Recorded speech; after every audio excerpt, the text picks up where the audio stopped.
ejek di media Kota sosial. Serang, Banten, polisi Remaja menangkap putus sejumlah sekolah remaja ditangkap anggota geng Satres motor Narkoba Polres yang Blitar sebelumnya Barat videonya kabur viral kabur. saat berkonvoy Dari tangan dengan tersangka, polisi berhasil menangkap sabu seberat 2 kg. Cuman beberapa motor warga dihancurin dari pihak mobil sebelah. Inilah Sekarang lagi maraknya berita tentang kenakalan remaja. Kenakalan remaja adalah salah satu bentuk dari penyimpangan perilaku pada remaja. Nah, apa itu penyimpangan perilaku pada remaja? Penyimpangan perilaku pada remaja merujuk pada tindakan atau pola yang perilaku yang tidak sesuai dengan norma, nilai, atau kehidupan atau harapan sosial yang berlaku di masyarakat. Ini bisa berupa pelanggaran aturan, tindakan yang merugikan diri sendiri atau orang lain, atau ketidakmampuan untuk menyesuaikan diri dengan tuntutan lingkungan. Penyimpangan perilaku remaja sangat beragam, mulai dari yang ringan hingga yang berat. Berikut jenis-jenis penyimpangan perilaku pada remaja. 1. Agresi dan kekerasan, yaitu bullying, perundungan, meliputi perundungan fisik, memukul, menendang, verbal, ejekan, ancaman, sosial, mengucilkan, dan cyberbullying. Perilaku ini bertujuan menyakiti atau mengintimidasi korban. Perkelahian antar pelajar, konflik fisik yang melibatkan kelompok pelajar seringkali dipicu oleh hal sepele, kesalahpahaman atau solidaritas kelompok yang salah. Vandalisme, merusak atau menghancurkan properti publik atau milik orang lain tanpa izin, seperti mencocok tembok, merusak fasilitas umum. Yang kedua, penyalahan zat adiktif, yaitu merokok dan vape. Rokok elektrik, penggunaan nikotin dalam berbagai bentuk, seringkali dimulai karena pengaruh teman atau rasa ingin tahu. Penyalahgunaan minuman keras, alkohol, konsumsi alkohol di bawah umur atau usaha berlebihan yang dapat menyebabkan mabuk, kehilangan kesadaran, dan perilaku berisiko. Penyalahgunaan narkoba, penggunaan obat-obatan terlarang seperti ganja, ekstasi, sabu, dan obat-obatan resep tanpa indikasi medis yang sangat berbahaya bagi kesehatan fisik dan mental. 3. Perilaku seksual beresiko, yaitu hubungan seksual pranikah, melakukan aktivitas seksual sebelum menikah yang bisa membawa resiko kehamilan di luar nikah, penularan penyakit menular seksual PMS dan dampak psikologisnya, penyebaran konten pornografi atau seksual, mengirim atau menerima gambar atau video eksplisit secara tidak bertanggung jawab yang bisa melanggar hukum dan merusak reputasi. Yang berikutnya, eksploitasi seksual online, terlibat dalam situasi di mana remaja dimanipulasi atau diancam untuk melakukan tindakan seksual atau mengirim konten eksplisit melalui internet. Yang keempat, ada pelanggaran hukum lainnya, yaitu pencurian, mengambil barang milik orang lain tanpa izin, baik dari toko maupun dari individu, kabur dari rumah, meninggalkan rumah tanpa izin orang tua dan tanpa tujuan yang jelas, seringkali karena masalah di rumah atau keinginan kebebasan yang keliru.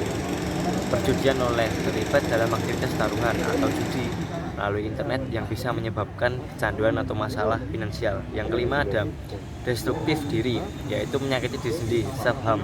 Tindakan seperti memotong, membakar, atau memukul diri sendiri sebagai cara untuk mengatasi tekanan emosional. Ini bukan hanya upaya bunuh diri, tapi tanda stres. Percobaan bunuh diri, niat atau tindakan yang disengaja untuk mengakhiri hidup seringkali akibat tekanan psikologisnya yang berat, depresi, atau perasaan putus asa. Penyebab penyimpangan perilaku pada remaja. Penyimpangan perilaku bukanlah masalah tunggal, melainkan hasil interaksi kompleks dari berbagai faktor. Yang pertama yaitu faktor keluarga, kurangnya pengawasan dan komunikasi. Orang tua yang sibuk, tidak peduli, atau terlalu permisif bisa membuat remaja merasa tidak diperhatikan atau tidak memiliki batasan. Konflik dan disharmoni keluarga, pertengkaran orang tua yang sering, perceraian yang tidak ditangani dengan baik, atau kekerasan dalam rumah tangga dapat menciptakan lingkungan stres. Yang tiga, pola asuh yang tidak tepat, terlalu otoriter atau serba melarang tanpa penjelasan, atau terlalu permisif serba membolehkan tanpa batasan, bisa berkontribusi pada masalah perilaku. Yang keempat, orang tua dengan masalah sendiri. Orang tua yang memiliki masalah kecanduan, kesehatan mental, atau catatan kriminal bisa menjadikan contoh negatif. Yang kedua yaitu faktor lingkungan dan teman sebaya, yaitu pengaruh negatif teman sebaya. Keinginan untuk diterima dalam kelompok seringkali membuat remaja terdorong untuk melakukan perilaku yang melanggar aturan. Yang kedua, lingkungan sosial yang tidak kondusif, tinggal di daerah dengan tingkat kejahatan yang tinggi, akses mudah ke narkoba, atau kurangnya fasilitas positif, olahraga, seni bisa meningkatkan risiko. Paparan media dan internet, konten kekerasan, pornografi, atau promosi perilaku berisiko di media sosial, film, atau game bisa mengaruhi persepsi dan perilaku remaja. Yang ketiga itu faktor individual internal remaja, yaitu pencarian identitas diri. Remaja sedang mencari jati diri yang kadang membuat mereka mencoba hal-hal baru termasuk yang beresiko. Kontrol diri yang lemah, kesulitan mengendalikan impuls, emosi, atau keinginan sesaat. Masalah kesehatan mental, depresi, kecemasan, atau attention deficit hyperactivity disorder atau gangguan perilaku bisa menjadi pemicu. Rendah diri atau trauma, pengalaman traumatis, pelecehan, kehilangan, atau perasaan tidak berharga dapat memicu perilaku maladaptif. Kebutuhan untuk diakui, remaja mungkin melakukan hal-hal ekstrim untuk mendapatkan perhatian atau pengakuan dari teman sebayanya. Upaya pencegahan dan penanganan penyimpangan perilaku. Pencegahan adalah kunci, namun penanganan yang tepat juga krusial jika penyimpangan sudah terjadi. Yang pertama, peran keluarga.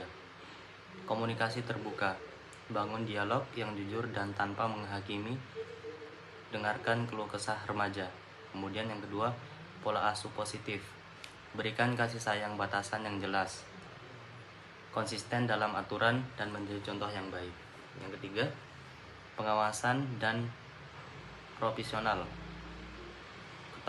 Ketahui teman-teman anak, aktivitas mereka, dan batasi akses pada hal-hal negatif dan mengganggu privasi berlebihan. Kemudian ajarkan keterampilan hidup. Ajarkan cara mengatasi stres, membuat keputusan, dan menyelesaikan masalah. Jadi remaja itu membutuhkan yang namanya mengontrol pikiran, sehingga ketika bisa mengontrol pikiran tidak mengalihkan pikirannya ke hal-hal yang lain atau melakukan tingkah yang bisa merusak dirinya sendiri. Kemudian yang kedua itu peran sekolah. Program bimbingan dan konseling. Sediakan konselor dan mudah dijangkau dan siap membantu remaja. Kemudian kurikulum pendidikan karakter. Tanamkan nilai-nilai moral, etika, dan norma sosial. Lingkungan sekolah yang aman. Ciptakan aturan yang tegas terhadap perundungan dan kekerasan serta awasi area-area rawan. Kemudian kerjasama orang tua. Kerjasama orang tua ini sangat penting. Adakan pertemuan rutin, seminar, dan lokarya untuk orang tua. Yang ketiga, peran masyarakat dan pemerintah.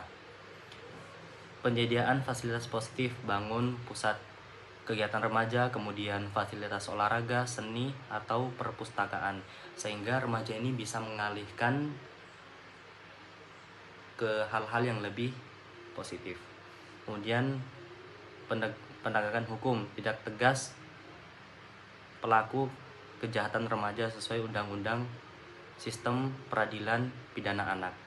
Kemudian edukasi publik, kampanye kesadaran tentang bahaya narkoba, siberbuli, dan perilaku berisiko lainnya. Kemudian pembentukan komunitas peduli remaja, libatkan tokoh masyarakat, pemuda, dan organisasi nirlaba.